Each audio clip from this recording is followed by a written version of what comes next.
everyone. My name is Jenny Wendland, and I am one of the founders and the executive director of Disability Support International, or DSI. First, I want to make sure that everyone is aware that there is closed captioning and also sign language interpreting for our meeting today. If you can find our sign language interpreter, Toby, his video will be showing throughout the meeting. And so if you need to access his services, you can pin his video on your screen so that you can watch him throughout the meeting. If you would like to access the closed captioning to read the meeting, in the bottom panel, just click CC and you can turn on and off the closed captioning for the meeting. Our town hall meeting will go for approximately 1 hour and 15 minutes today. And just so you know as well, we're going to be muting and keeping everyone's videos off unless they are presenting, so we can all pay close attention to whoever has the floor today. So I just want to thank you first for joining us for our first Disability and COVID Town Hall meeting. We know that right now in communities throughout the world, there are many daily struggles for people who are living with disabilities. And COVID-19, the pandemic crisis, has only compounded already existing crisis for many people living with disabilities. The goal of our town hall meeting today is to create a platform or a space where people within the disability community can come together to not only talk about the challenges that are happening, but also to connect together and strengthen each other. We want to be able to share ideas and strategies and solutions that are helping. The town hall meeting today is structured in a way that we have 10 presenters who will share for a little bit of time about specific challenges and then solutions and things that are helping. Some of our presenters are going to speak live today, and some of them have pre-recorded short videos that we will show so that we can watch them together. So I want to thank you in advance to everyone who is with us, who is going to contribute to today's meeting. I also want to take a moment and recognize that we know that for many of you, you are striving passionately every day to do this difficult work, to help advocate for human rights for all people with disabilities and to create a more inclusive world for tomorrow. And we know very much that this is not easy, that there are a lot of struggles and hardships. And so we want to say that we know that your work is very important. Every step that we can make forward to change someone's mindset can help to improve the future and make more inclusion. So by doing things like this town hall meeting today, we hope that we can help to bring our community together to strengthen and also to pursue broader goals too, like the Convention on the Rights of Persons with Disabilities and the Sustainable Development Goals. We know that this has never been more important than right now. So I don't want to take up much more time because I want to be able to turn it over and give as much time as I can to our other presenters and contributors today. I am going to next introduce Stephanie. She is with American Corners, and she is going to provide a few remarks and a goodwill statement. So thank you for being with us. Stephanie, if you can unmute your microphone, you can speak next.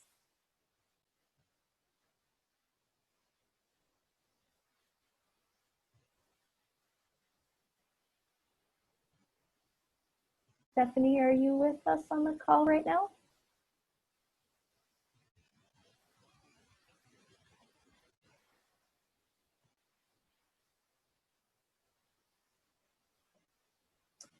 Okay, it looks like maybe she's having a connectivity issue or isn't here right now. So I will instead turn it over to Rachel from the Initiative for National Growth.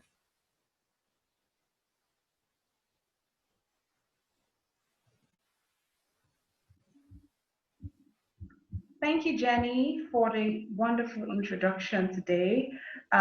It's a pleasure to be able to gather each and every one of us across the globe to be able to discuss some strategies and solutions that we can use to become resilient during this COVID-19 pandemic. So good morning and a wonderful afternoon and evening to all of our amazing participants across the world who have taken this time, the liberty to register and participate in this event. We want to openly recognize persons like the African Disability Alliance CEO, Mr. Kudakwashe Dube, who is here with us today. We would also want to recognize the person of Mrs. Rose Modi from the African Down Syndrome Network Chair, and she is also the convener of Nigeria's African Disability Protocol, which we're trying to imbibe. And we want to say that we are happy to engage with us all today. My name is Rachel Inegbedian, and I am the project team lead and one of the founders of the Initiative for National Growth Africa. Today marks one of the significant strides for us as disability advocates, disability enthusiasts, carers, educators, families of persons with disability, working assiduously to alleviate the social, economic stress as a result of COVID-19 for persons with disability, and so much more. And like the saying goes, nothing about us without us. That is why we're here, all thanks to technology. And we're happy to gather to make equitable decisions collectively in ensuring that the livelihood of persons with disability is protected, enhanced, and not left behind. We would like to appreciate all of you who have signified interest today, and we are going to present critical challenges with lasting solutions. We also want to thank the sign language interpreter, Omi Makinde Toby, who volunteered to sign with us today. Now, I'll hereby state some of the few housekeeping rules. Please kindly keep your microphone muted. Also, we would appreciate the chat box is made a bit clear for now. When it's time for questions, answers, contributions, the moderator, which I would usher in soon, will indicate the timing. We'll also be imputing the survey link on the chat box very soon, and it's going to take about 60 minutes for you to be able to fill that survey. That will give us valuable insight and a sort of realistic approach on what to do for the next town hall meeting, which we intend to do on the International Day of Persons with Disability on the 3rd of December. Lastly, kindly note that this meeting will be recorded, both and that of the summary document, which is a communique with all of the presenters and all of your valuable contributions will be made available to your email addresses immediately after this meeting. So thank you so much for listening as I turn this page over to the moderator, the creative director of the Initiative for National Growth, Amdi Salam. Kindly avail yourself. Thank you. All right, thank you very much, Rachel. Thank you very much, Jenny. Good evening, good morning, good afternoon, everyone, depending on where you are joining us from and the time zone of your locations. My name is Amdi, and I'm the Creative Director of the Initiative for National Growth. We are very happy to have you join us today for this session. It's pretty much going to be an exciting one on how we intend to chart the path for people living with disability and how they will be able to survive better in this period of the COVID-19. I want to acknowledge each and every one of you that took out your time to join us here today. It's been an awesome day. It's been a challenging period though, but we are all glad that we're here today to be able to have this conversation. Regarding the strategies that we've decided to come up with, we've actually decided to let some of us speak to us from your own angle, depending on what area or what form of disability that you've been working with. And let us know some of the strategies that you've come up with to help people cope better with the COVID-19 challenges. And that's why we're going to be having a number of them speak to us either live, or some of them will also speak to us through messages that they have sent to us or for this town hall meeting. So without just briefly introduce some of these presenters, the speakers, and then we'll hear what they have to say regarding the whole issue. So first off, we would have our very own sign interpreter in person of Omimakinde Toby. He'll be joining us live on this session from Lagos, and he's going to be speaking to us about the deaf and hard of hearing language interpreter for citizens with hearing impairment. He helps to bridge the communication gap between the hearing impaired, and he has been involved with putting smiles of citizens with hearing impairments through helping them to make sure that the COVID-19 palliative measures from the government and NGOs get across to the right people. So ladies and gentlemen, let us join Toby Omimakinde as he speaks to us.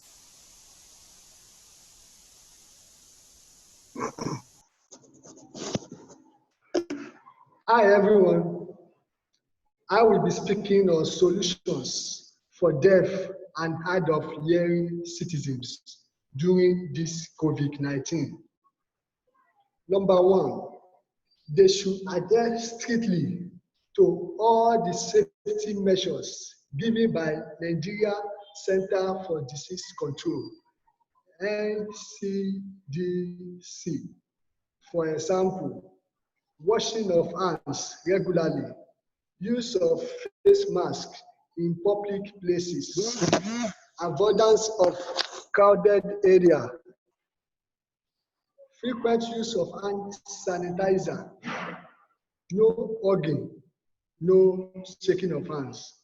Number two, they should do new things during COVID-19 for them to be more relevant in their society. For example, making impact local environment by organizing free sign language class for hearing citizens within their local environment. Thirdly, for deaf and hard of hearing that are into sewing or fashion designing, they should be more creative by sewing a transparent face mask for their community, which is the deaf community. For example, this is the face mask that can be used by deaf people because they communicate through lip reading. Can you see it now? They can communicate through the face mask instead of sewing something like this type.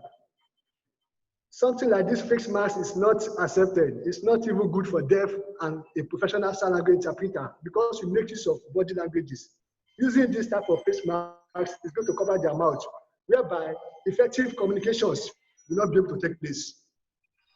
So by so doing, they are going to bridge communication gap in their community by the time they organize such tutors. So it is high time the deaf and hard of hearing need to think outside the box. Thank you for listening.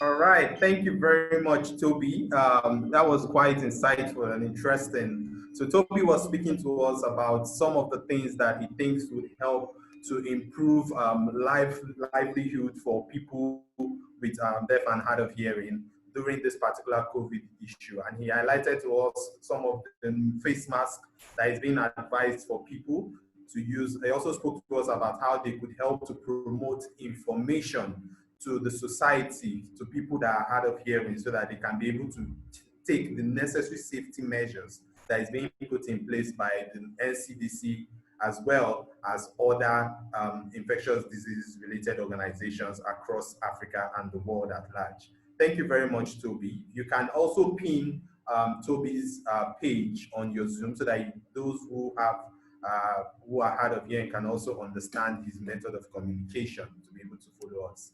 So thank you very much, Toby, for that. Without also taking much of our time, I will be introducing our next speaker, who is Tolu Olaniyan, who is going to be joining us live from the United Kingdom. And she's going to be speaking to us about hospital and healthcare tips. Now, Tolu is a specialist nurse in learning disabilities and also the CEO of Pretola Global Health and Consulting Limited. Now, she is an expert in working with children and adults with intellectual disabilities, particularly in the areas of autism and epilepsy. I will be speaking to us on how we could help to improve healthcare access for people who are living with disability during the COVID era. Ladies and gentlemen, please welcome Tolu Olaniyan as she speaks to us.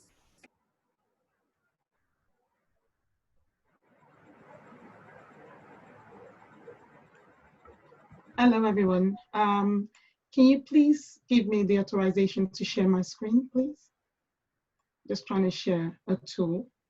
Hello, everyone. As introduced, my name is Tolu Olaniyan, and I am a registered nurse in the United Kingdom for adults and children with learning disabilities and autism. So we do recognize that during the COVID-19 situation that children and adults with learning disabilities and autism are even more so vulnerable, especially they've got other health issues going on like epilepsy or cardiac issues or other health-related issues going on. And the fact that they are equally eligible for treatment, and that's what we're doing to champion, promote their, just still trying to share my screen. I still can't share my screen, guys. So it's disabled, I can't share my screen. So we do recognize that they do need to have access to healthcare treatments as well, if by any chance they end up getting the COVID-19 virus. So what we decide to do is to, the NHS, which is the National Health Service, they created a tool which is called the COVID-19 grab and go sheet, which is being used across services. And the main purpose of the tool, excuse me, let me just share my screen.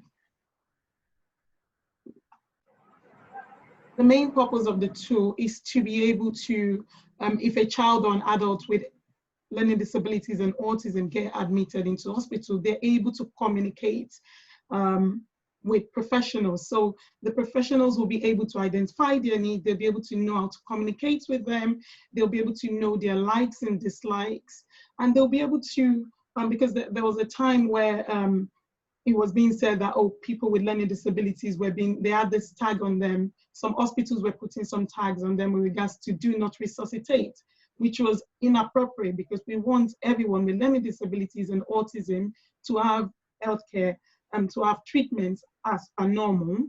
So that's why this tool was being rolled out. Now we use it, so if they go into hospital, they have all the information right with them because their family members might not be able to go with them. So I'm just trying to share my screen now, just for a minute.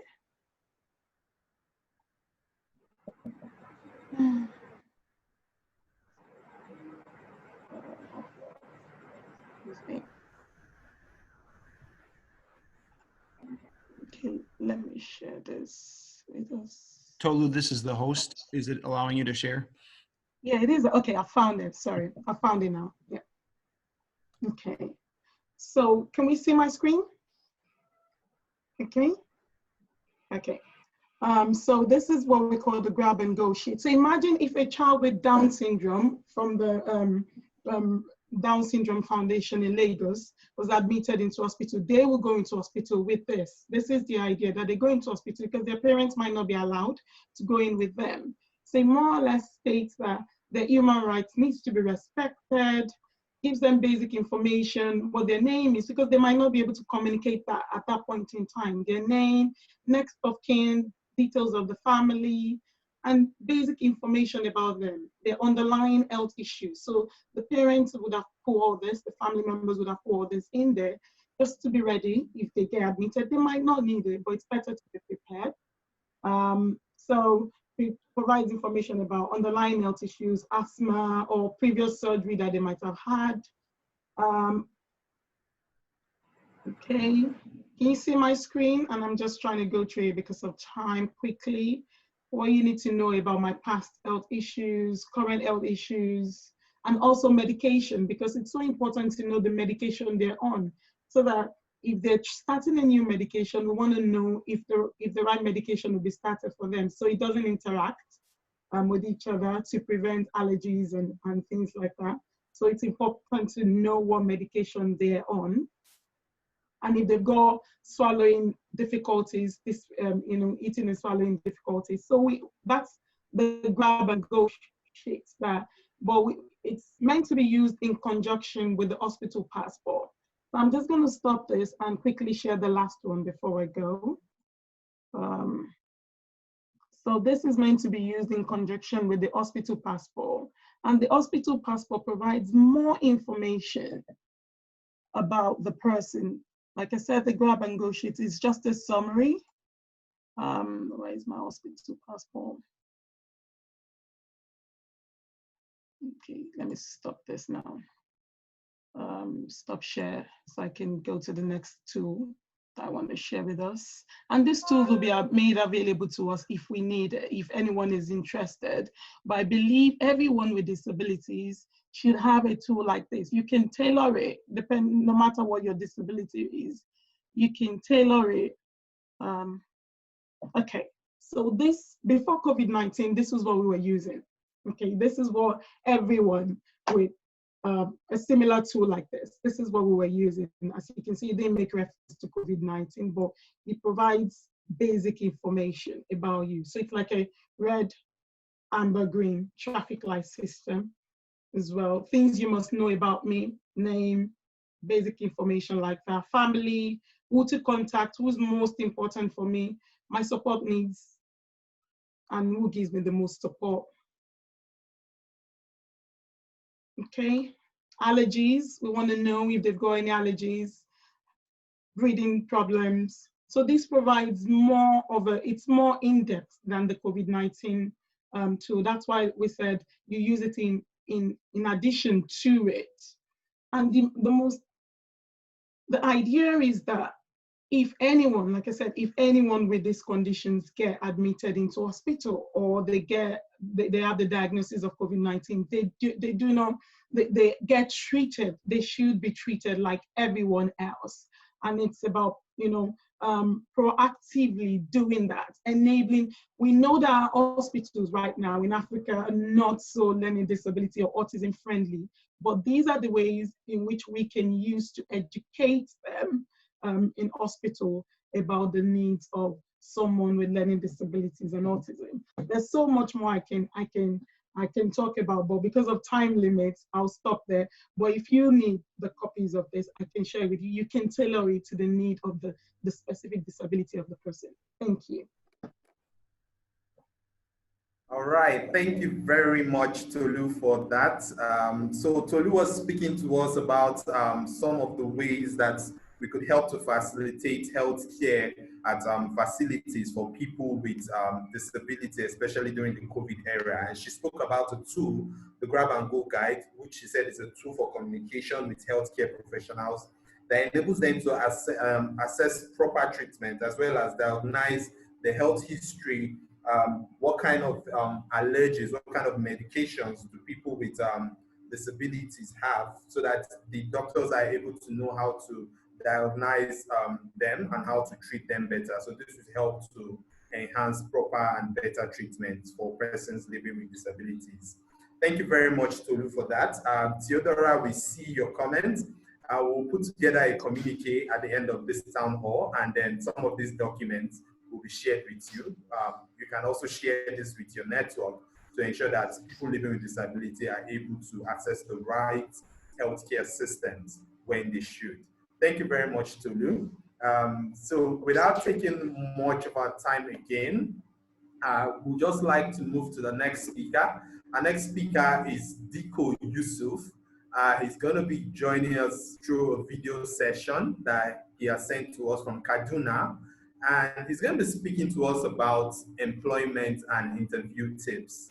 Now, he is a teacher and a disability advocate, and he would like to speak to us on how people living with disabilities can push for better employability as well as involvement in the corporate and private sector. Thank you very much, Diko. You can now come on.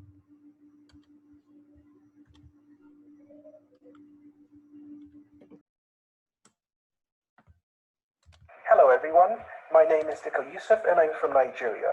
My presentation today focuses on the challenge of securing employment for PWDs, which is only exacerbated by the COVID-19 pandemic as it rages on.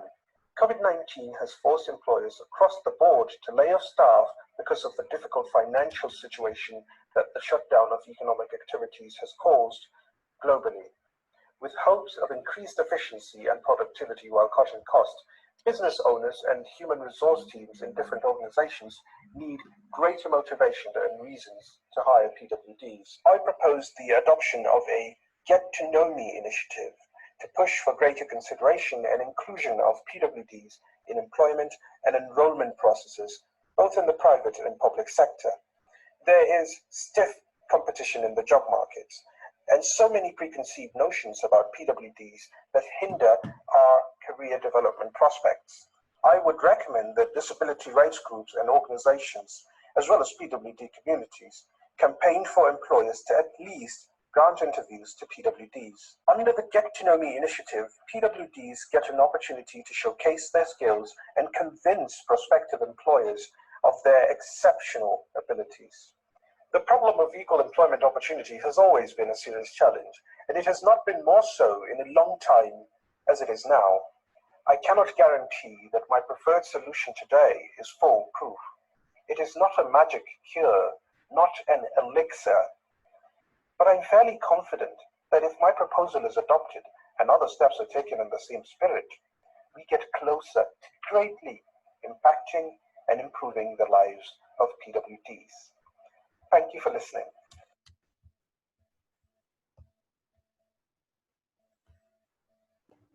All right, thank you very much, Diko Yusuf.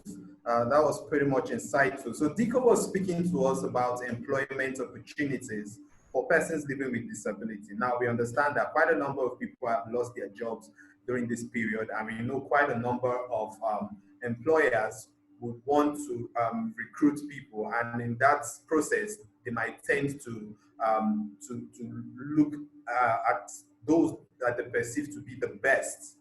But Diko has spoken to us and he has led us to understand that these employers should allow for what we call the Get to Know initiative, where they get to know the skills and the knowledge that these persons living with disability have that could contribute to their workplace, and also give them an equal opportunity to play in the recruitment process that will enable them to build a better society and also a better organizations for themselves.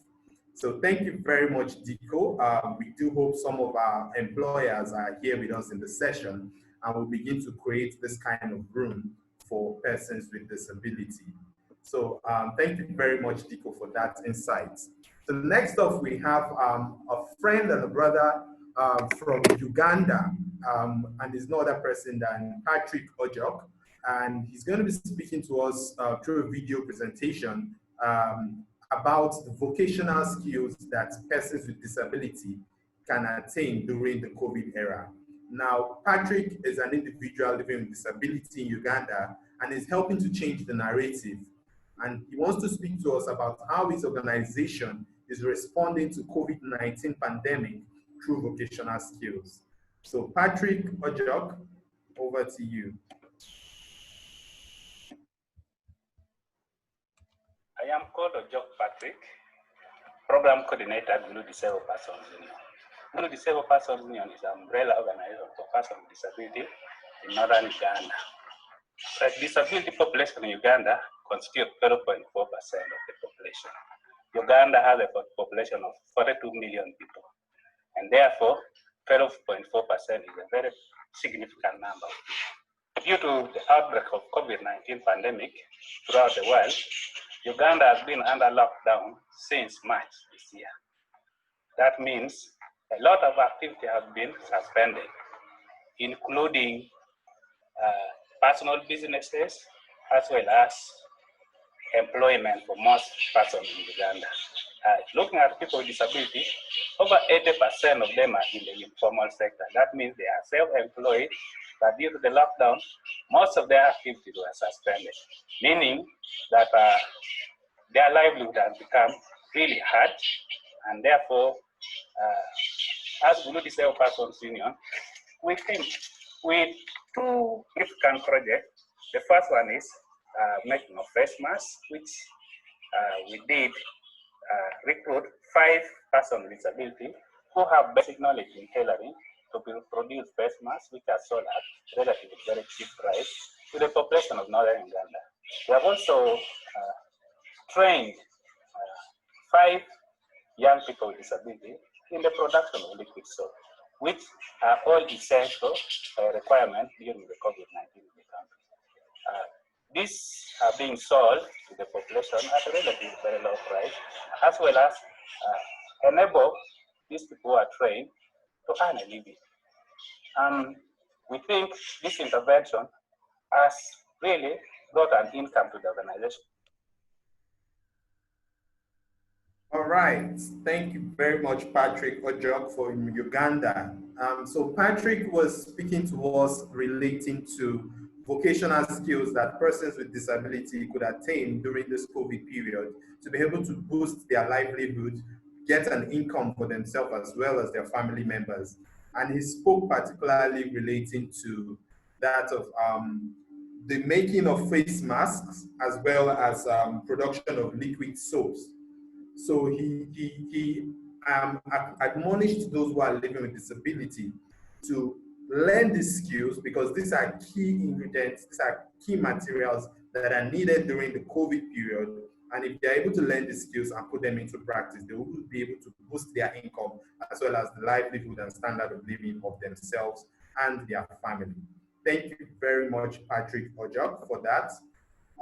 So our next speaker is going to be joining us live, and she's no other person than architect Lola Ibrahim, who is going to be joining us from Abuja. Now, she is a family member of a person who is living with disability and an advocate for people with disabilities, and she will be speaking with us as well as sharing her experience on the challenges that caregivers of persons with disability face on a daily basis.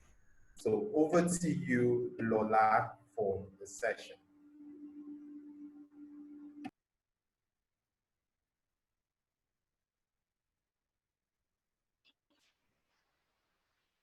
Can everyone?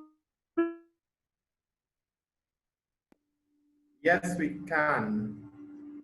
Okay, I'll try to do this as short as possible without breaking down.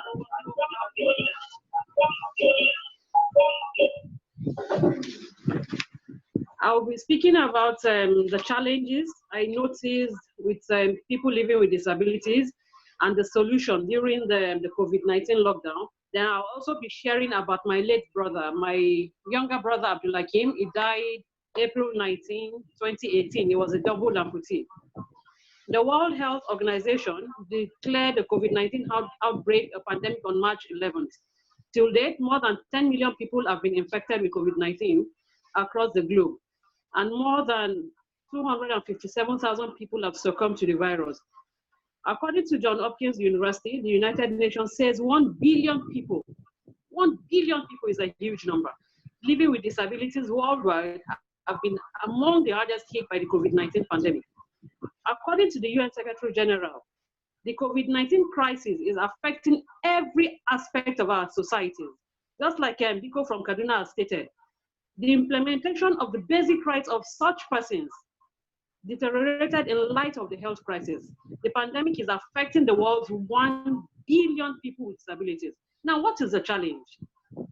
The challenge is that even under normal circumstances, persons with disabilities, like my late brother, are less likely to access education, healthcare, and income opportunities or participate in the community. The pandemic is intensifying these inequalities and producing new threats. People with disabilities are among the hardest hit by COVID-19. I'm sure everybody agrees with that. They face a lack of accessible public health information, significant barriers to implementing basic hygiene measures, and inaccessible health facilities. A lot of buildings in Abuja are inaccessible for people living with disabilities. And I say that because I'm an architect and I see these things. The UN chief also noted that the necessity of guaranteeing the implementation of the rights of people with disabilities, in particular regarding their access to medical care, is paramount. What is the solution?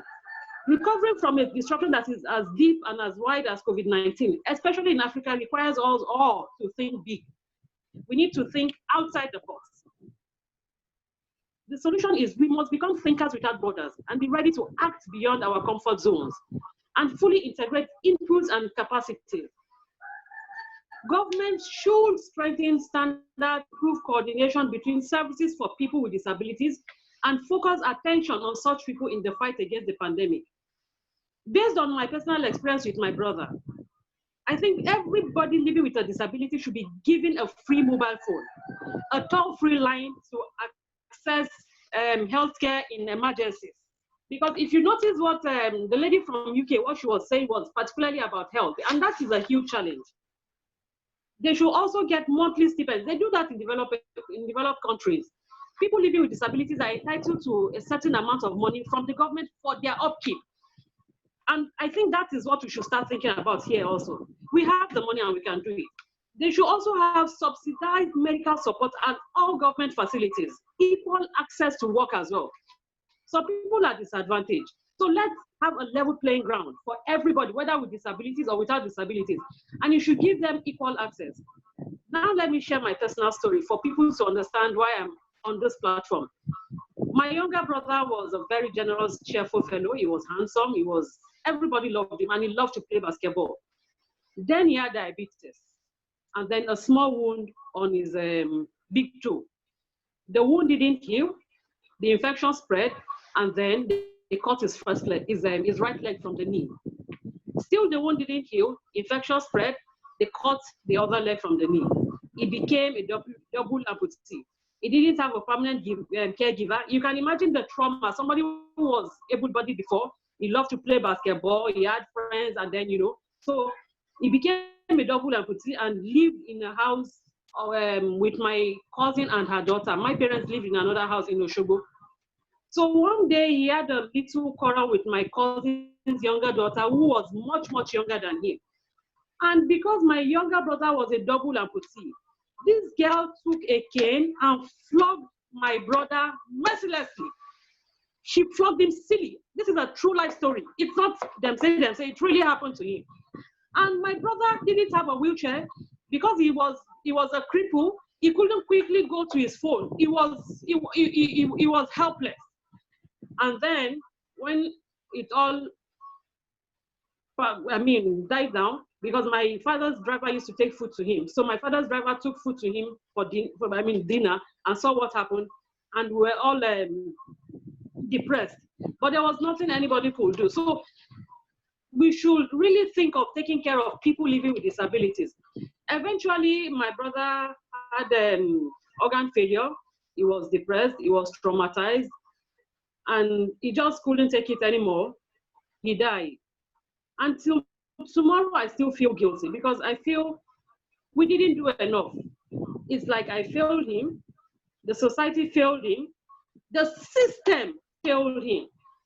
And I think everybody should do their little bit in helping everyone living with disabilities.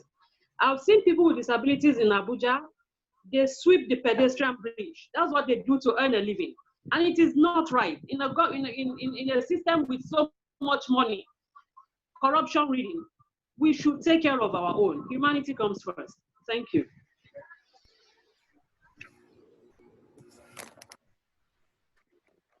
That was quite deep, and that was quite sad. Thank you very much, Architect Lola, for sharing your story with us. So Architect Lola was speaking to us about the challenges of people living with disability, especially for those who are providing care for them. So she highlighted how some of the structures in some of the countries, especially in Africa and Nigeria, are not even accessible for people with disability. And she's looking at them changing the narratives to give equal opportunity to such persons. She also spoke about provision of free mobile devices and specialized network lines for people with disabilities so that they could have a one-stop access to be able to get proper medical attention. She also spoke about subsidized medical support, equal access to economic opportunities, provision of monthly stipends by the various governments, and also I saw also in terms of provision of possibly legal advisory to people with disability for them to be able to speak up when they are being molested by people within the society. So I want to believe some of the people within the government space, the policymakers are here with us.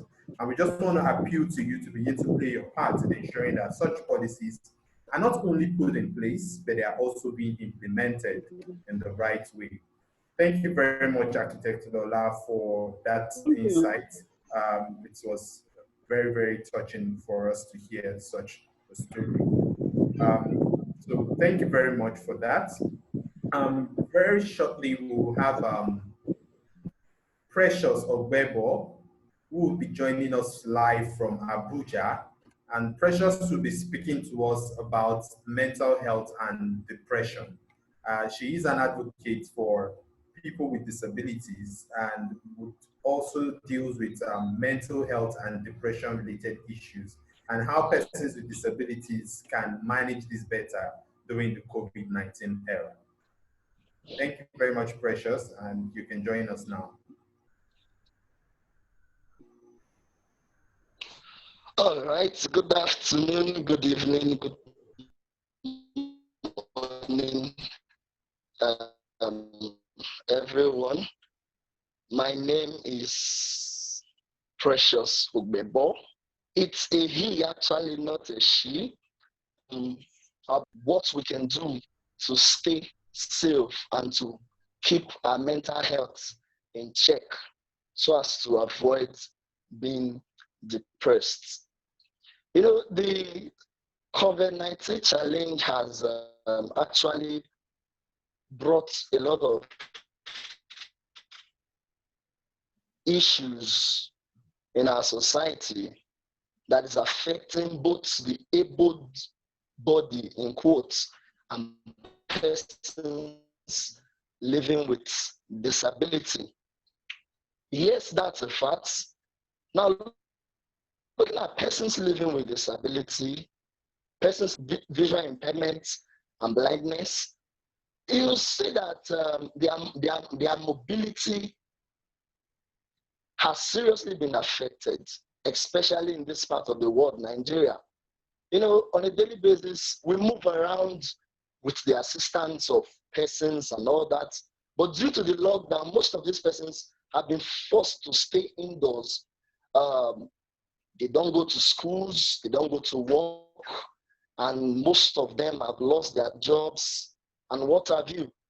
Looking at these challenges, you agree with me that this is likely to force most of these persons to depression, you know? So the solution to this, I've come up with some suggestion of what we can do to help these persons stay sane at least. Now, some of these things are simple because these will expose these persons to thinking, even when it's unnecessary. We expose them to start thinking about what they could have done that they can't do, and the challenges they have, and all of that. But the truth is that the greatest motivation that we need and that we can have is ourselves. So the best thing we can do is to motivate ourselves, because we might be visually impaired, we might be blind. We are still much more better than so many persons out there. You know, there are persons that to live, but they don't have the opportunity to live. Things we can do is to keep hope alive, is to keep motivating ourselves. Secondly, is to take our time to read. You know, I've taken time out with a friend to create a WhatsApp platform where we can get novels on daily basis that we can read just to distract us from thinking unnecessarily, from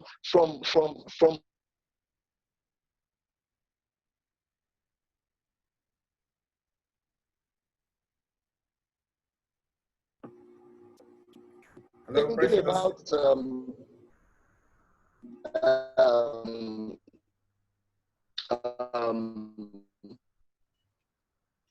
things that won't add to us, that won't contribute to our lives positively. So this is my suggestion that okay.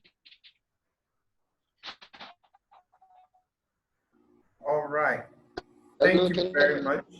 Thank you very much, Precious. We I can think do glitch with your network, but if I hear you clearly, I think Precious was speaking to us on how persons with disability can keep themselves better engaged during this COVID-19 era so that they don't go into depression or have mental health breakdown. And he spoke about suggestions such as socialization activities, meeting up with friends virtually to discuss issues. He also spoke about engaging themselves with books, trying to read, accumulate new knowledge. This is also a period for them to learn new skills that will be necessary for them during the COVID era as well as post-COVID era. So these are some of the suggestions that I heard from Precious on how persons with disability can maintain their mental well-being as well as avoid depression. Thank you very much, Precious, for that. I see quite a number of comments here. We have Kyle Diabisoye is asking for the documents that Tolu spoke to us about.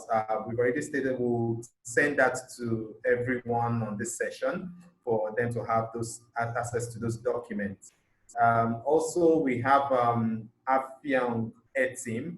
So he says one of the ways to help people with disabilities is to address them properly, giving them the dignity through identity. Words like cripple are considered derogatory, and it also supports the provision of toll-free lines for persons with disability to access help in event of emergency. Thank you very much, Afiong Etim, for that. Very quickly, I would just like to acknowledge the presence of one of our highly esteemed guests in person of Mr. Andrew Kudakwashi from South Africa.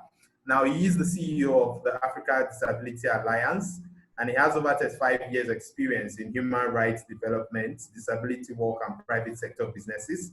He has also provided technical expertise and skills to political structures, such as the African Union, development partners, government departments, provincial administrations, and also disability sectors in over 25 African countries.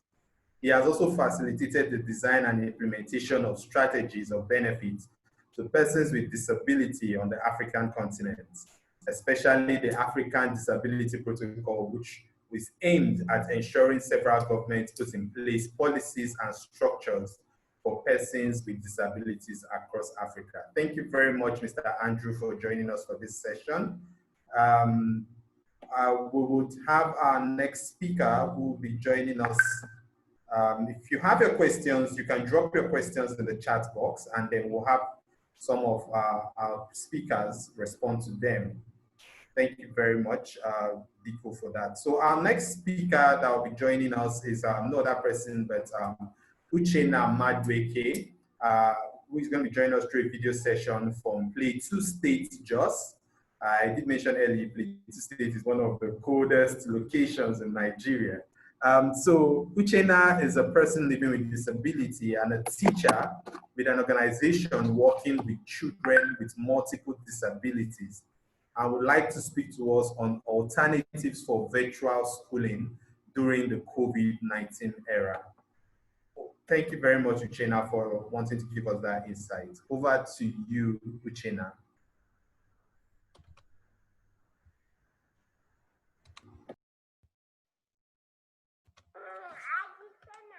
Good evening, everyone. It's a beautiful day today. This is in the city of Abuja, the capital of Nigeria. There's a lot that's going on right now around the world. More countries, more cities, even right there in Abuja, there's a lockdown. Yeah, everybody worried about business, about how to go to work. The regular children are getting attention. They have to go to school online. But really, I want to talk of people who are neglected in this period of COVID-19. People with special, people with multiple handicaps. I was talking of them. They can learn online. I want to see with one speaker. I think that I open up for people with multiple able children. Look at some things the teachers do with the children. Though in circumstances like this, they are not left alone. You can help them at home. Rather than leaving them at home and don't know what to do with them. I think it's an eye-opener. Let's see what they work with children with multiple handicaps. There's something you can do with your children. Thank you for stay and be good.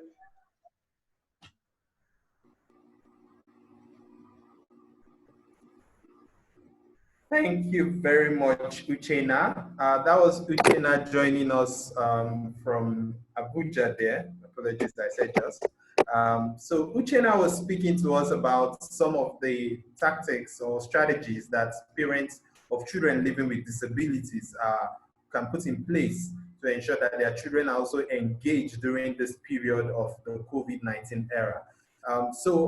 Ideally, most of the children are going through virtual training, but it might not necessarily be what would be the right step of passing across information or education to children living with disabilities. So Uchenna has urged us to ensure that some of these key skills that some of these teachers of special need teachers are using to train these children, we can learn the skills as parents, and then we can use these skills to better engage our children during this COVID era to ensure. We could also go online to look at some of these skills that special educators are using online through YouTube and try to use this as a tactics to also better engage our children and ensure that they are also not left out in this whole COVID-19 era.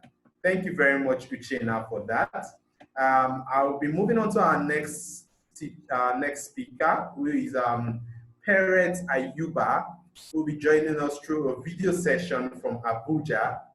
And he's a teacher of kids with autism, and he would like to speak to us on therapeutic approach for ensuring that we use play therapy for children living with disabilities.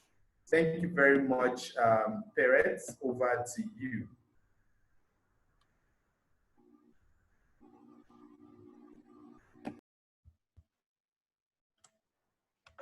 My name is Peret Ayuba. I'll be looking at play therapy as one of the practical strategies that parents can do to help children with or without a disability during this COVID-19 pandemic. The challenge is that many children are wondering why there's a sudden change in their daily routines. They are told to avoid crowds, not to go out, stay inside the home, and many of them are left with electronics. Parents can provide a variation of indoor and outdoor play activities.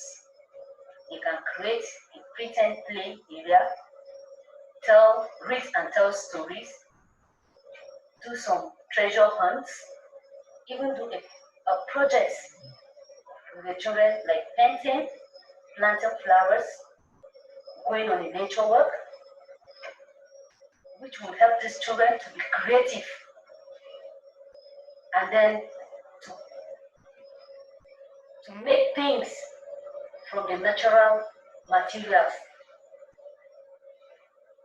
And it will cover up for most of the opportunities that they have missed out as a result of this pandemic. Play therapy will help these children to find a new and innovative ways to do things and make life more productive and entertaining. Thank you.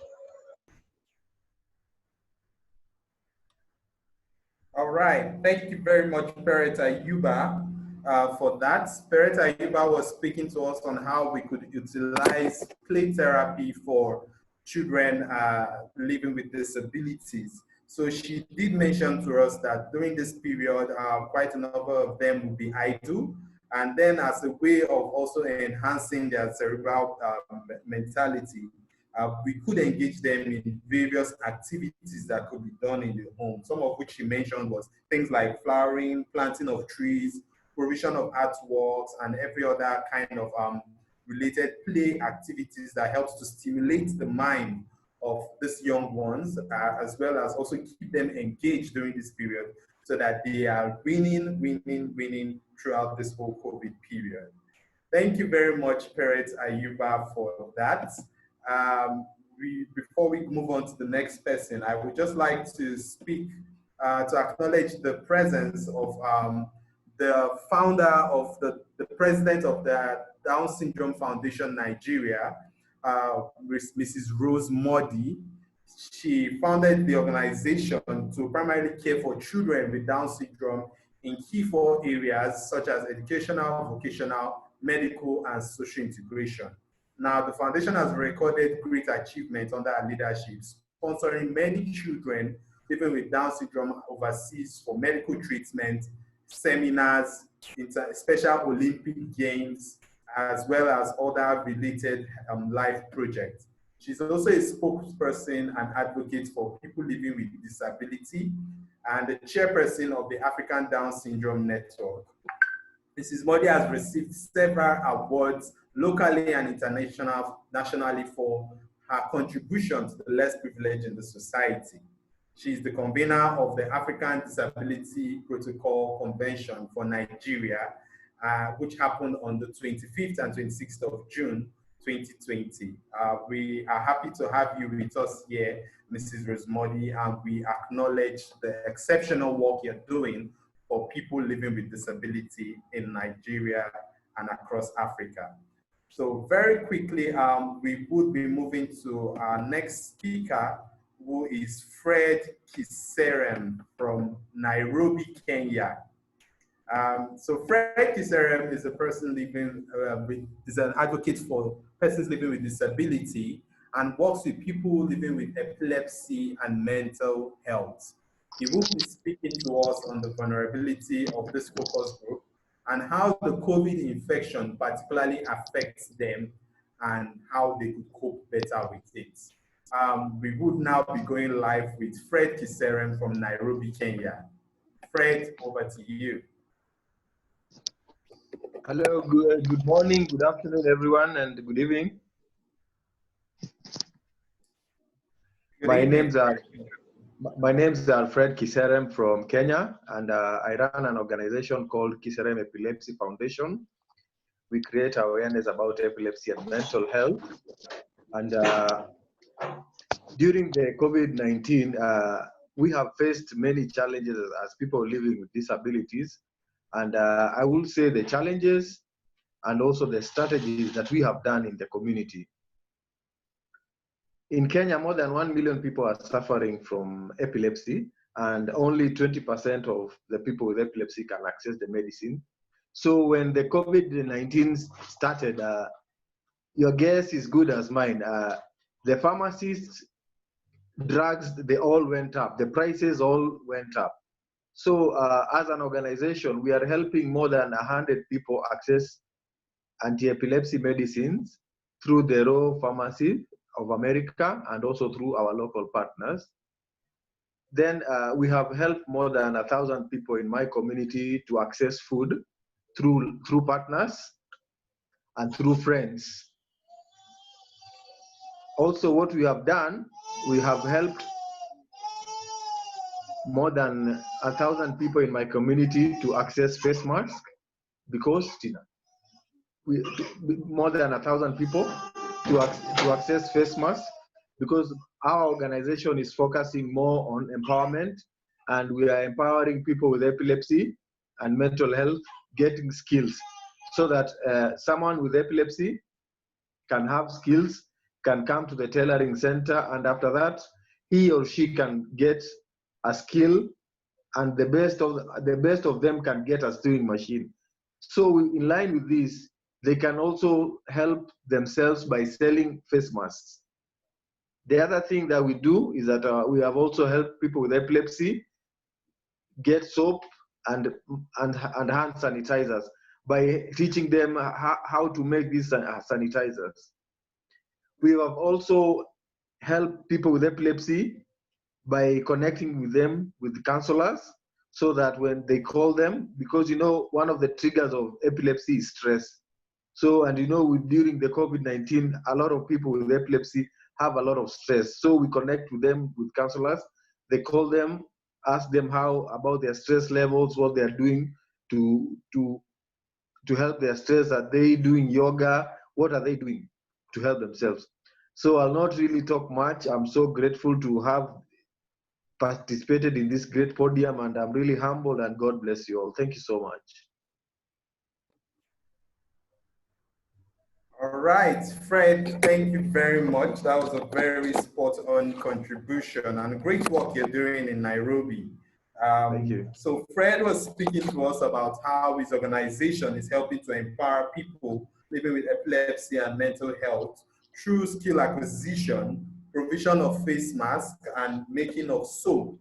Now, he also spoke about how they are providing counselors for persons living with epilepsy, especially during the COVID era, as quite a number of health institutions have been shut down or are operating below par because of the COVID-19 issue. So it's a wonderful thing you're doing in Nairobi, Kenya, Fred.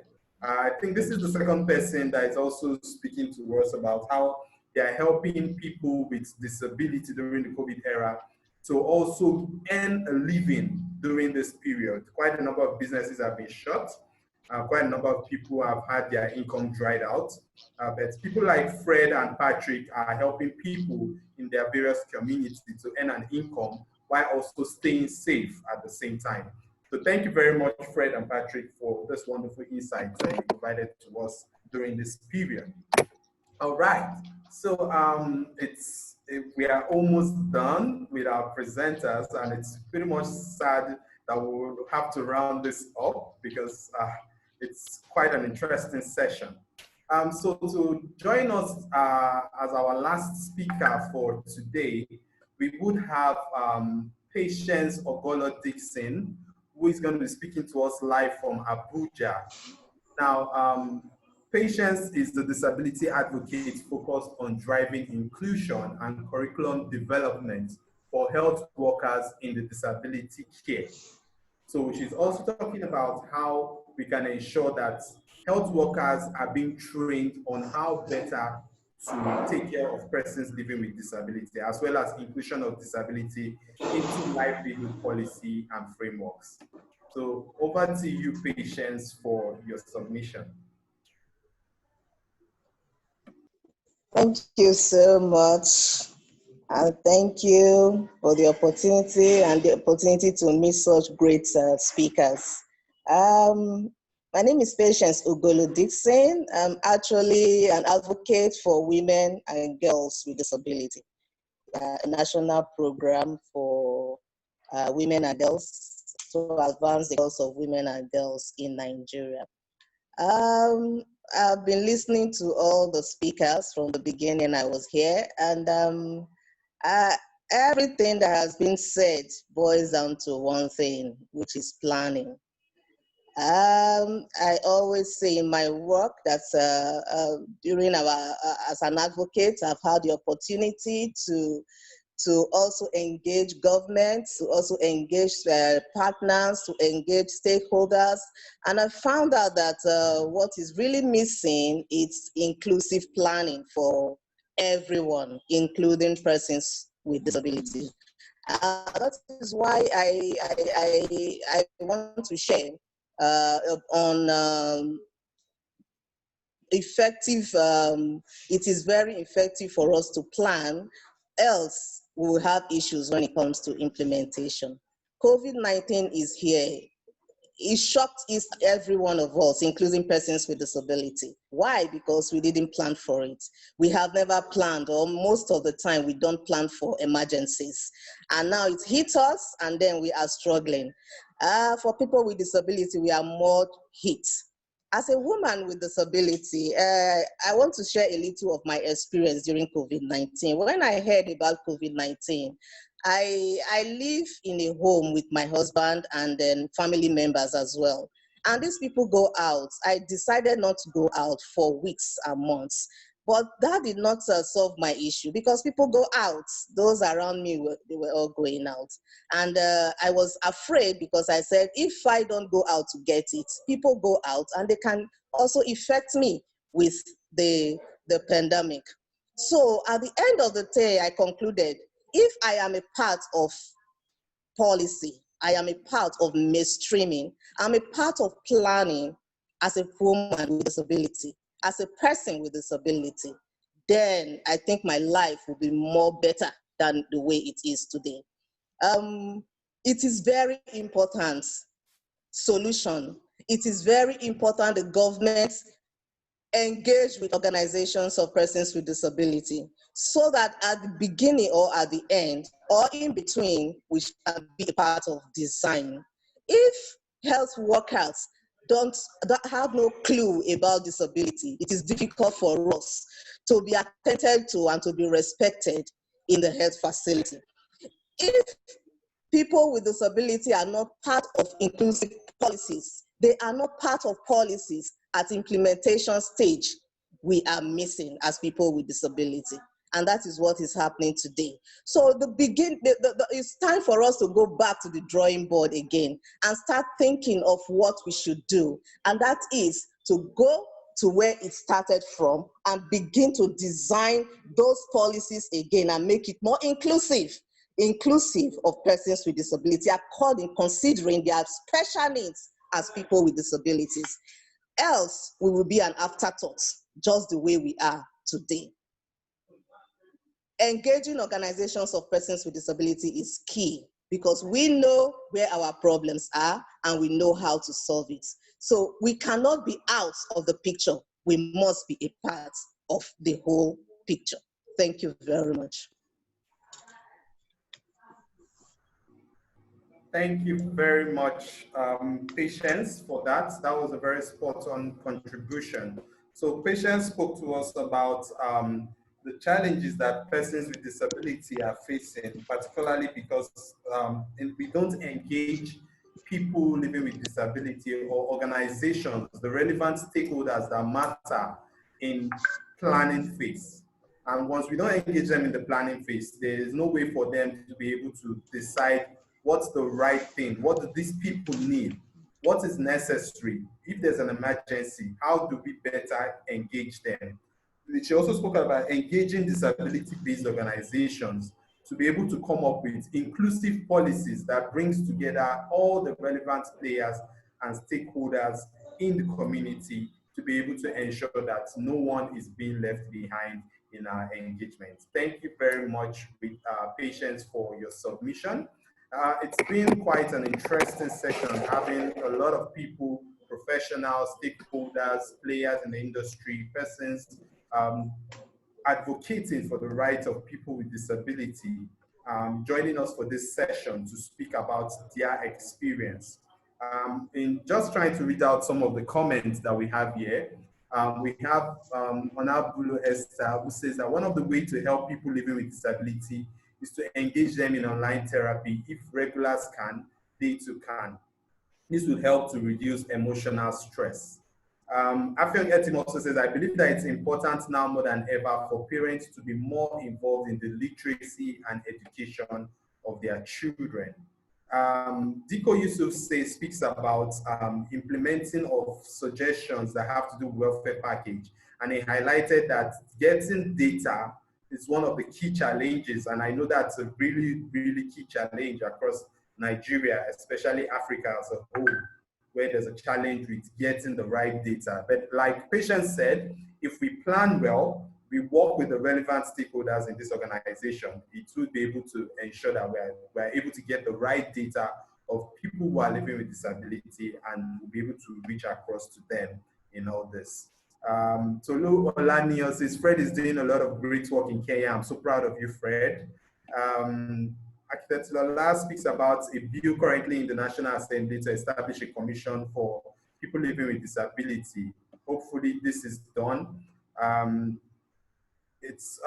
Olani also says that it's important to educate healthcare practitioners on the varying health needs of people living with disability. All right, thank you very much, Tolu, for that. So if we have any question, you can drop your question in the chat box and I'll read it out to our presenters if you have any. But in the meantime, it's been an awesome moment with you all. It's been an interesting conversation with everyone here. I would just like to thank you all for your submissions. They've been heard. Those who are the stakeholders, we are all actually stakeholders in this. And each and every one of us has a role to play in ensuring that we provide a better society for persons living with disability. Without any further ado, I would be handing. Do we have any question? Okay. I'm just trying to go through to see if we have any questions here. I never passed since. At least we don't do the work finish. Kyle De Abisoyo says, thank you very much, Uchenna, for the insightful talk. So,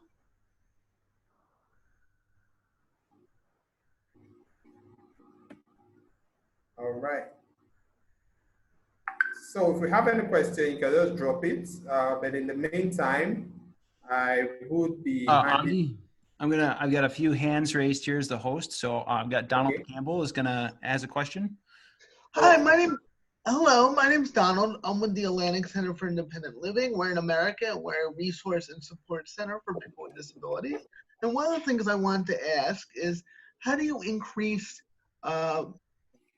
diversity in the decision-making of organizations that help people with disabilities plan for things like COVID-19 or different emergencies, both disability diversity and racial diversity and gender diversity? And because I think, as the speakers have highlighted, it's very important to get a lot of people at the decision-making table that have different experiences. So I was just wondering, what are some good practices on how to do that so that a nonprofit resource center like mine could do a better job at reaching out to more people?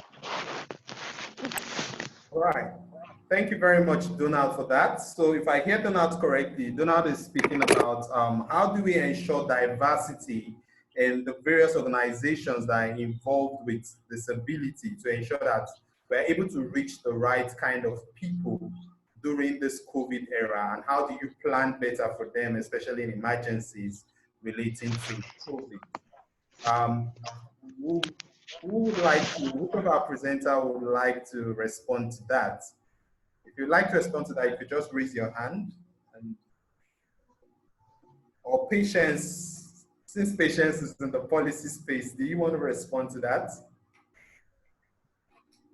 I would just say that it's always it's part of strengthening the capacity of organizations of persons with disability for them to engage better, engage government better, and for also for organizations of persons with disability, all stakeholders or partners to also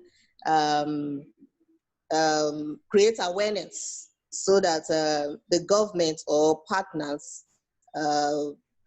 also see the reason, also see why it is important for people with disability to be fully included in policies and to be mainstream as well into existing policies. So I think it's all about strengthening the capacity of a member organization and also trying as much as possible to also build capacity and create awareness on the side of the government and also the organizations as well. That is just my take. All right, thank you very much, Patience, for that. I see Precious' hand is up. I don't know if Precious wants to also respond to that. So Precious, you can go ahead. I just want to quickly contribute to that, to respond to the question. Hard time, the government socially invest in data collection. It's important for us to create awareness. Yes. Government have to invest in data collection. Absolutely. So as for them to be able to know who is who, like for them to know this person to make for ANC. So that's just what I want to add. All right. Thank you very much, Precious. So if I hear what Precious and Patience said, so Patience said that in responding to Donald's question, she said that one of the key ways that you universities, first of all, you need to strengthen these organizations. So if you work with disability organizations, you'll be able to assess what capacities are lacking there, and then you would be able to strengthen this by providing necessary training to them, the caregivers, and then automatically this will also scale down to be able to ensure that they are able to pass across the right necessary information to the right focus group. Patience also, Precious also stated investment in data collection. So aside from the government also investing in data collection, because we can't always wait for the government, I would also like to propose that, how about we as disability organizations across different parts of Nigeria and Africa, why don't we come together? We all have data from our own end.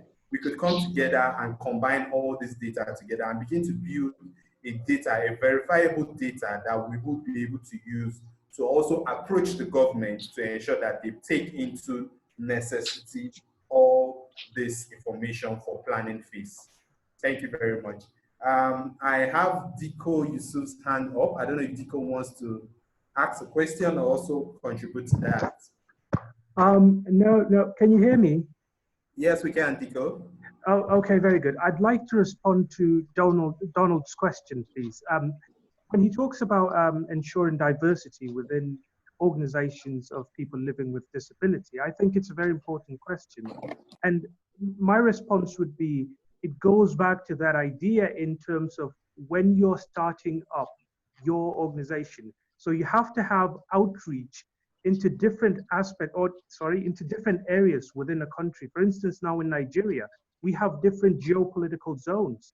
So you need to, I think, at least, you need to have a very robust outreach team that goes out to places in the Northeast, in the Northwest, in the North Central, and then in the other parts of the country, so that you can have at least one person representing each part of the country. And in that way, those people that you've heard who are from the different parts of the country would be able to meaningfully contribute to the development of, like you speak, data collection.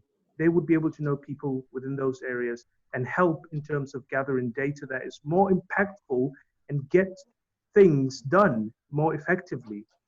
Thank you very much. All right, thank you very much, Diko Yusuf, for that. So Diko has spoken about, in terms of Donald's question, he spoke about how they could reach out to persons across different territories, regions, across Nigeria and Africa. So, for example, Nigeria has 6 geopolitical zones. So if we are talking about diversity, you could actually try to reach out to different key organizations in those different geopolitical zones, and that will help you to be able to narrow down your approach in ensuring that there is proper diversity to ensure that everyone that you are trying to target are actually met. All right, thank you very much for that, Diko. I don't see any other hands up. Because of time, we're quickly running out of time. I would just like to thank each and every one of us for joining us for this session. It's been an insightful session. It's been a very communicative session. We will put together a communique, like I said earlier, and then both of these questions that come up, we would have our presenters respond to them, and then you get your response during that communique. Because of time, we might not be able to take any other question. Apologies, Fields of Hope. You could just drop your question in the chat box, and then we'll have some of our presenters respond to them, and then we'll get back to you. Thank you very much for this session. It's been an interesting one. I would then hand over to Jenny for the next phase of this session.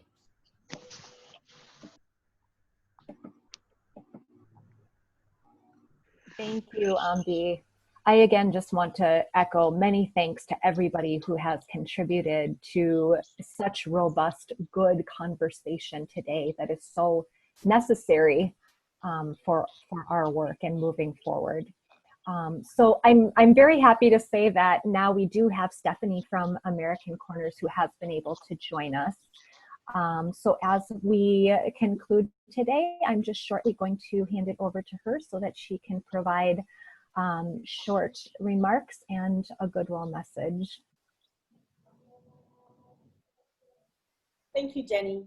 Hi, everyone. Good afternoon, good evening.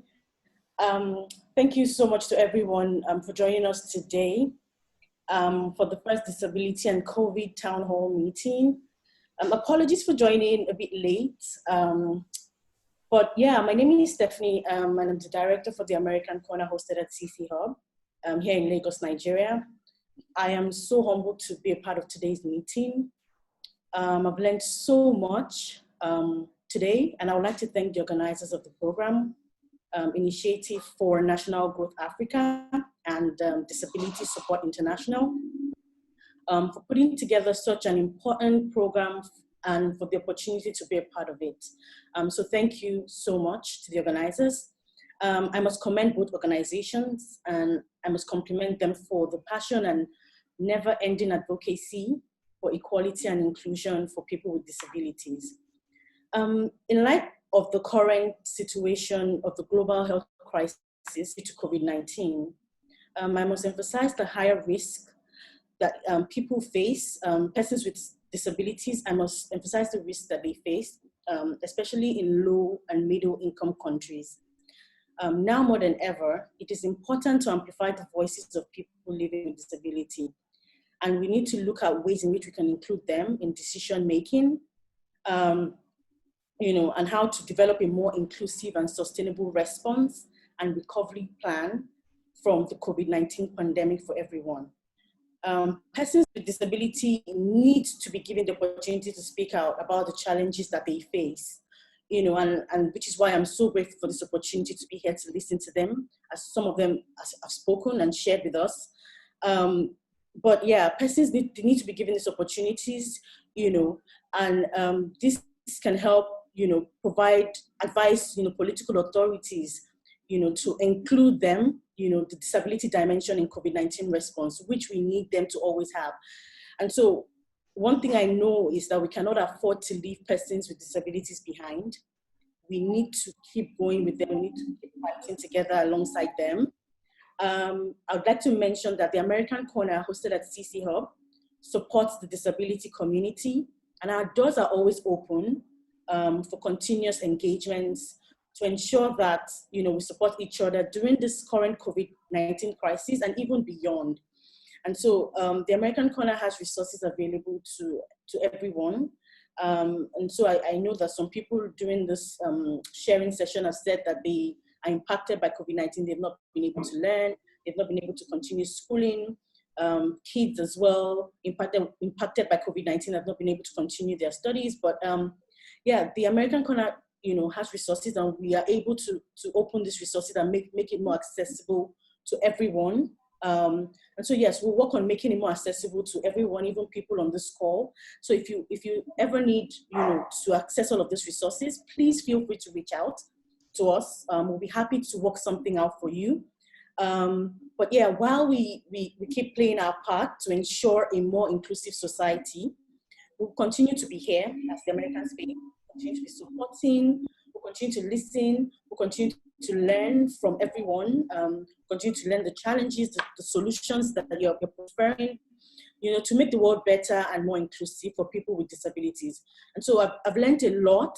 I've taken lots of notes, personally, through the presentations and stories. And, the summary of everything is there's so much work that needs to be done, so much more to be done. We have a long way to go, but we'll keep doing what we can. We'll keep doing more. We'll keep supporting in whichever way we can. Please reach out. We really look forward to having a nation that prohibits discrimination against individuals with disabilities in all areas of public life, including jobs, schools, transportation, and all public and private places. So again, thank you to the organizers for the opportunity to be here. Thank you.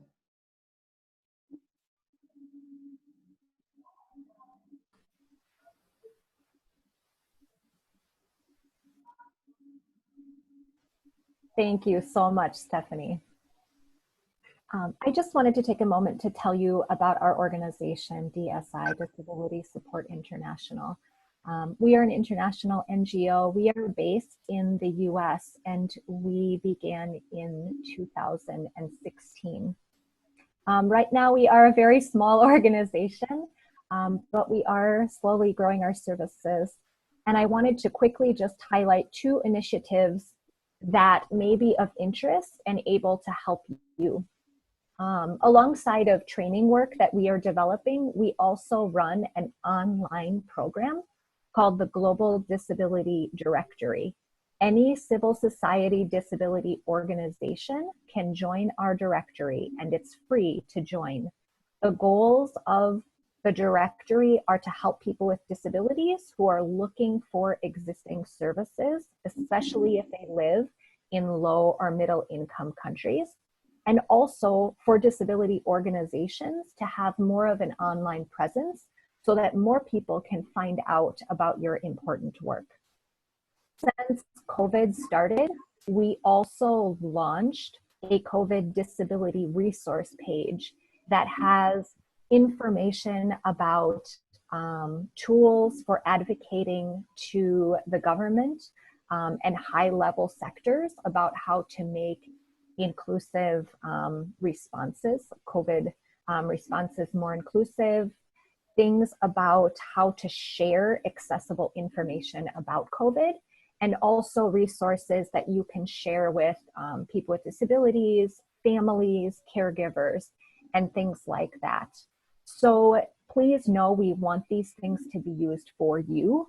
So please go onto our website, onto our social media, our Twitter, LinkedIn, or Facebook, so that you can connect more with us and use and share these resources. Thank you. And now I'll pass it over to Rachel to close out our meeting today. Right. Thank you everyone for being part of this program. We actually cannot explain how much joy and happiness we felt being able to share equitable decisions that we can take forward to the government and even to our various communities to improve persons with disability. Now, I just want to talk about Initiative for National Growth briefly. We're just a civil society organization residing in Nigeria that provides empowerment tools, resources, programs for children, early adults, young adults, and aged persons with disabilities such as Down syndrome, cerebral palsy, autism spectrum disorders, and visual impairment.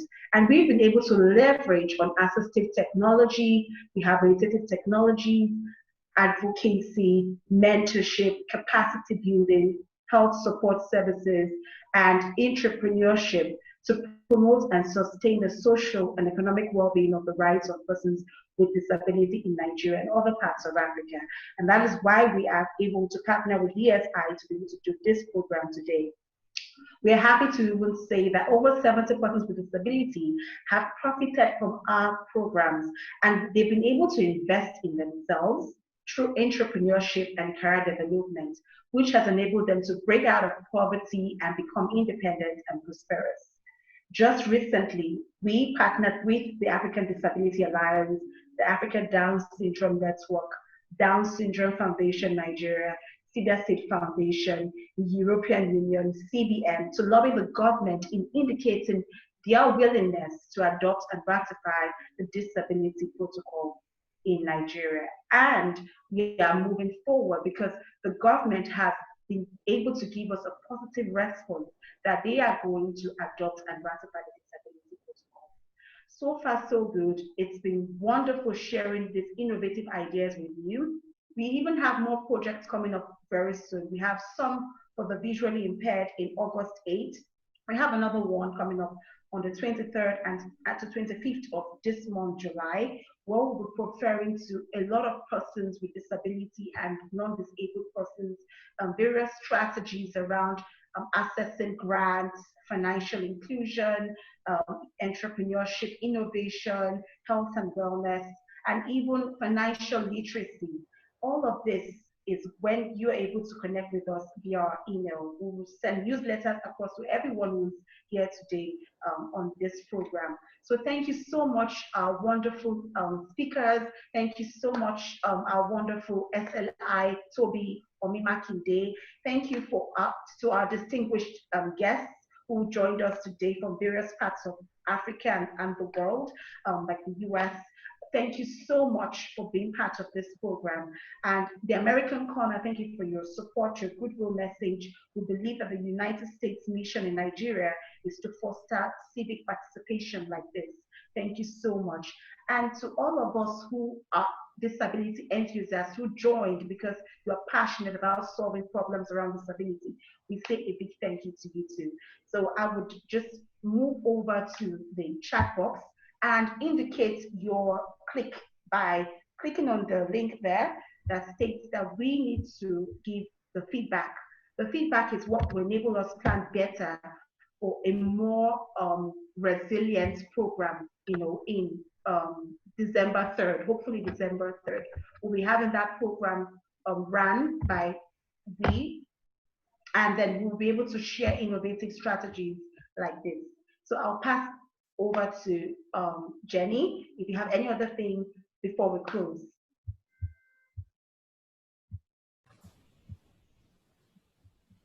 I would just again say thank you all for being here and just encourage you to continue to carry your passion forward in all of the work that you do to continue to make our world a more inclusive place for everyone.